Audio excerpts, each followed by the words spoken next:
So I'm running some 45 autocannon pistol and doing it with hollow points. I got myself boo!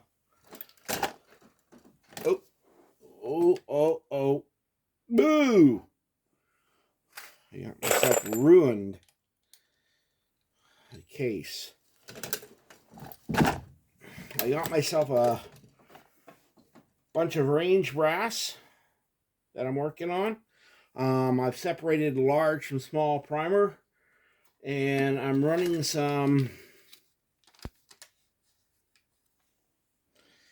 45 caliber Hornady 185 hollow point. It's got the lot number and some other number.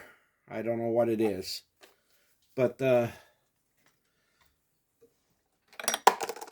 yeah, it's like plain plinko as long as you get the case in there all the way, which I didn't have on that first one.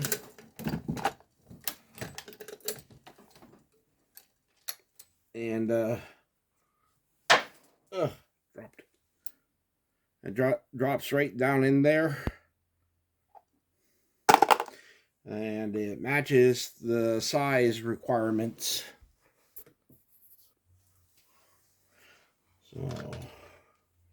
So now that I've picked up that one that I dropped, I got a whole bunch of those, and I'm going to be running a whole bunch of those. I'm hoping without any issue.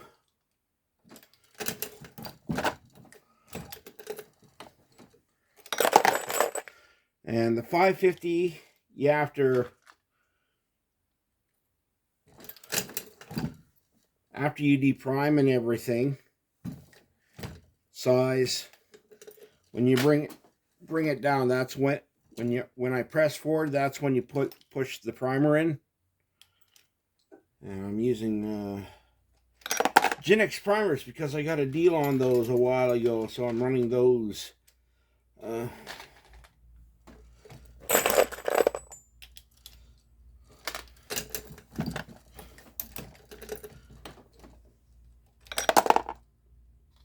And I'm using a mismatch of dyes. I've got some old Hornady. I've got some new RCBS. I've got a Redding in there. And Lee sizing, crimping dye. And I'm just adding a little bit of a crimp to it, not too excessive.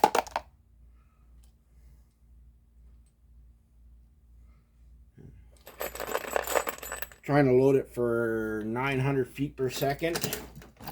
You can use the loading book to see how much powder I'm using. I'm using TITEGROUP. I'm not going to tell you the how many grains. But getting it done.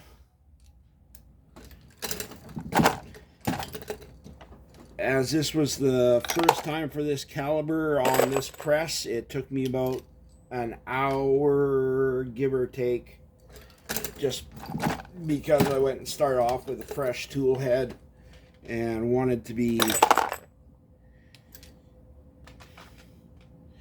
as correct as possible.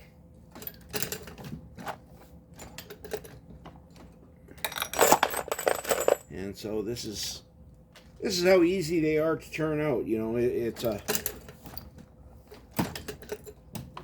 good way to build up your supply if you've got the brass and the primers. Powder is, you can use any number of powders for 45 ACP.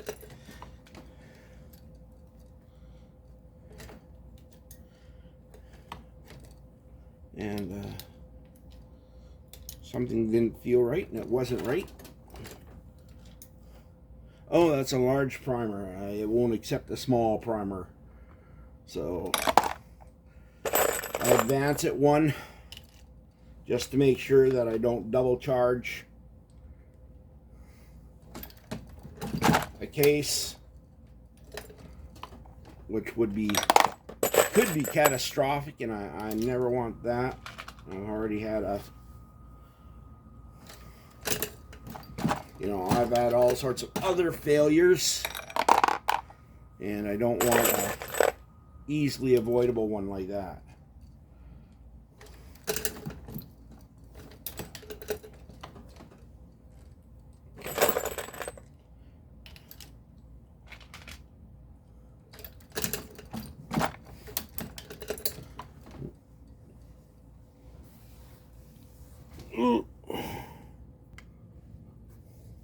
If you can see it here, I'm using a Cutway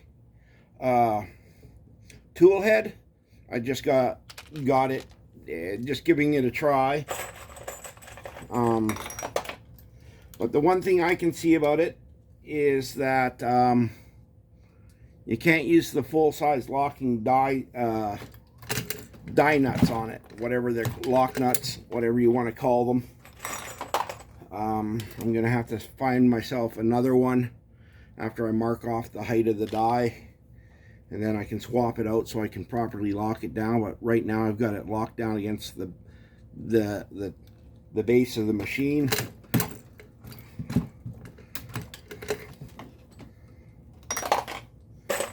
And as you can see, it allows, I don't know why, it was just a little cheaper.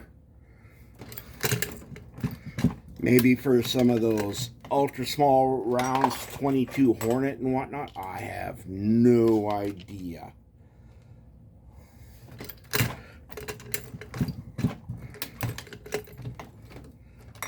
But just spending a little bit of time on the Dillon has allowed me to run off a few of these. I'll just finish off these. So I start off right where I ended off, which is with an empty tool head.